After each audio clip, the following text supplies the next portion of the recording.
I sit here as a Protea, obviously saddened, but I will admit that the two best teams of the tournament made it into the final. Why? Number one reason, they picked the right people.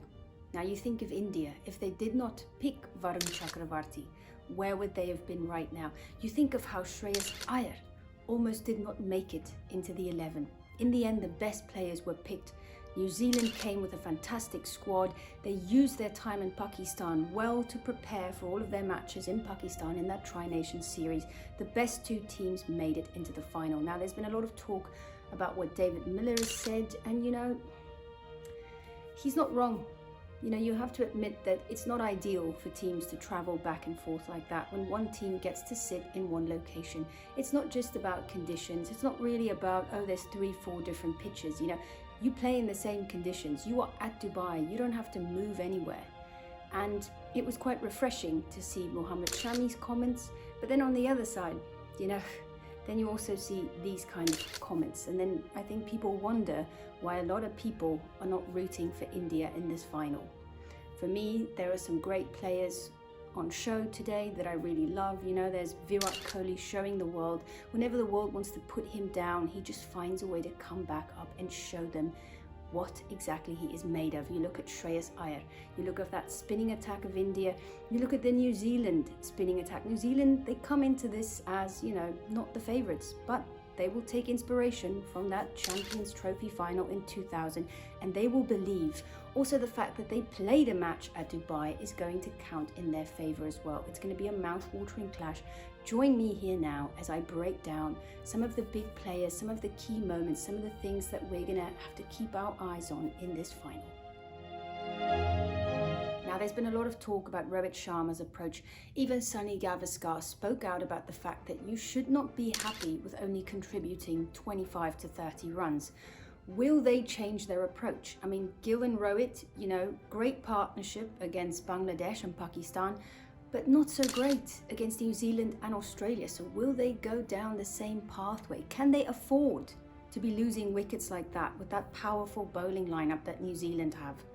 On the other side of the spectrum, New Zealand takes a much more conservative approach when it comes to batting in the power play. Ravindra's wicket is going to be absolutely key. We saw how difficult it was to bowl against him and Kane Williamson. Why? Because it's that left-hand, right-hand combination. And with all of those spinners, their success against right-handed batters, Ravindra's wicket is going to be absolutely key for India.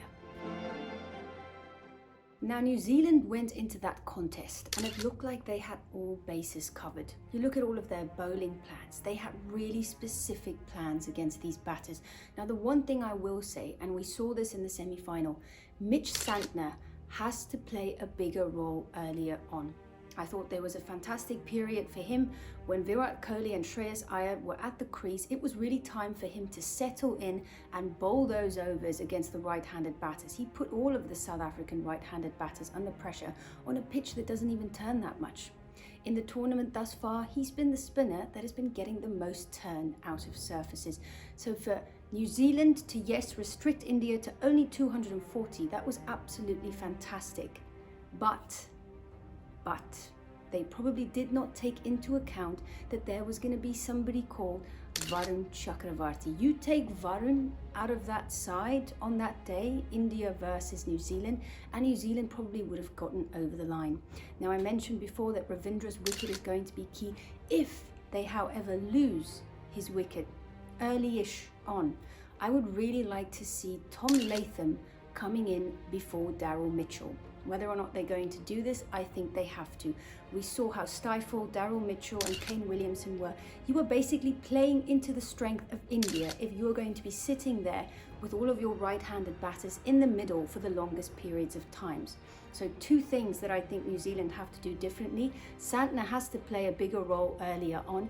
And if only if Ravindra loses his wicket, if Ravindra bats through, you can send in Daryl Mitchell. But that right-left-hand combo in the middle is going to be absolutely key to keep that scoreboard ticking. We saw Latham looking really, really good up until he lost his wicket against India. I would like to see him in earlier if Ravindra loses his wicket early on. For India in the middle, there's not really much to say about that. They've got the option of sending in Akshar Patel early on to somehow combat the left, the left arm spinners, of New Zealand. So India, they've got all of their bases covered in that middle.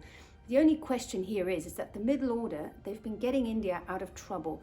Can they do it this time around again if Gill and Rohit fail at the top? We saw how destructive the Australian batters were, but they just kept on losing wickets at the wrong moments. You look at Inglis, who could have been so destructive if he gave himself some more time. Glenn Maxwell, what he could have done if he just gave himself some more time. 300 was definitely on that pitch.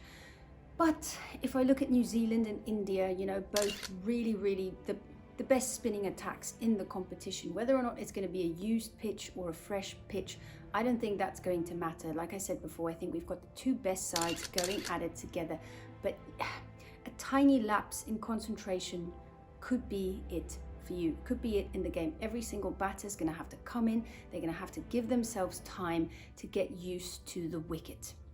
I think it's very evenly matched. I think we've got a 50-50 scenario going on here.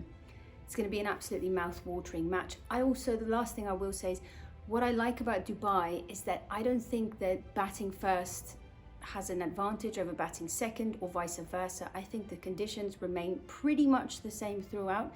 So batting first, batting second, the toss isn't going to make such a big difference. It's going to be all about who keeps their head and who does not falter under the pressure.